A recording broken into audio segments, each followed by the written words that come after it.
Chers abonnés de 7/7 Magazine, nous sommes là pour vous informer. Encore une fois, des effets militaires et des munitions retrouvés dans des sites de déplacés à Goma. Vous êtes sans ignorer que Goma, depuis le début de la guerre d'agression menée par les Rwandais en RDC, beaucoup de populations se sont déplacées, venues des différents territoires Massissi et Rutshuru et se retrouvent cantonnées dans différents cas aux alentours de Goma. Il se constate une insécurité grandissante dans ces camps de déplacés. Ces populations meurtries par la guerre, encore une fois, dorment avec la peur au ventre parce que tous les jours, les balles crépitent. Dans une opération menée par le maire de la ville, ils ont réussi quand même à récupérer ces effets militaires. Et le maire de la ville ici essaie d'expliquer comment cela est arrivé et appelle la population à être vigilante et à collaborer avec les services de sécurité. Il y a longtemps que tout le monde a décrié l'insécurité dans les sites de déplacés de guerre. Et voici l'occasion, en ce qui concerne la gestion de cette sécurité ou insécurité. Nous avons mené plusieurs fois des opérations de bouclage ciblées et de perquisition dans certaines huttes.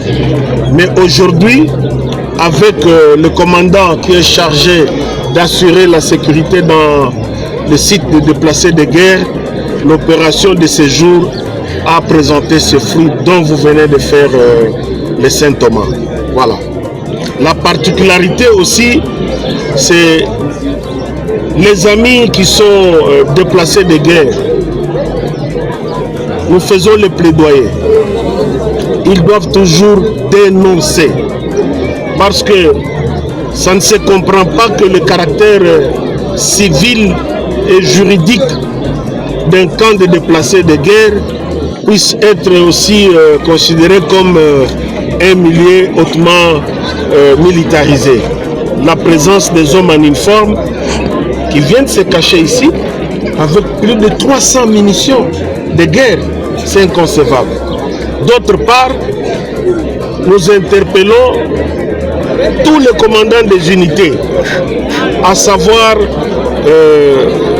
les commandants bataillon, les commandants groupement au niveau de la police, de bien gérer le matériel de guerre, de bien gérer les armes et les munitions. On ne comprendra pas, comme le commandant, le colonel l'a dit, une arme qui est inventoriée au niveau de l'armée et se retrouve entre les mains d'un policier. C'est inconcevable. Donc, nous qui sommes responsables devant les unités, que ce soit au niveau de la police ou de l'armée, nous devons gérer rationnellement le matériel de guerre. Monsieur le maire, plus de 300 munitions, ou plus ou moins 300 munitions, des armes. Comment est-ce que ces gens se ravitaillent et que font le service de sécurité pour mettre fin à la... Ça, c'est le travail de la justice qui va creuser davantage pour nous donner maintenant le fin fond de leur motivation.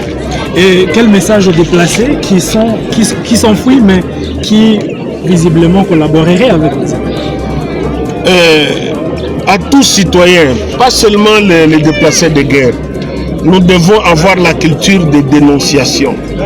C'est ce qui va nous permettre d'assainir l'insécurité, parce qu'on traite ça en amont, il y a la calmie et on démantèle le réseau, comme on venait de le faire. Certainement que ça ne sera pas le dernier cas. Est-ce que vous pouvez rassurer tous ceux qui sont victimes de l'insécurité dans les camps que l'opération va s'élargir pour mettre hors d'état de nuire l'ennemi? Je l'ai toujours dit, nous sommes dans la dynamique des opérations non-stop.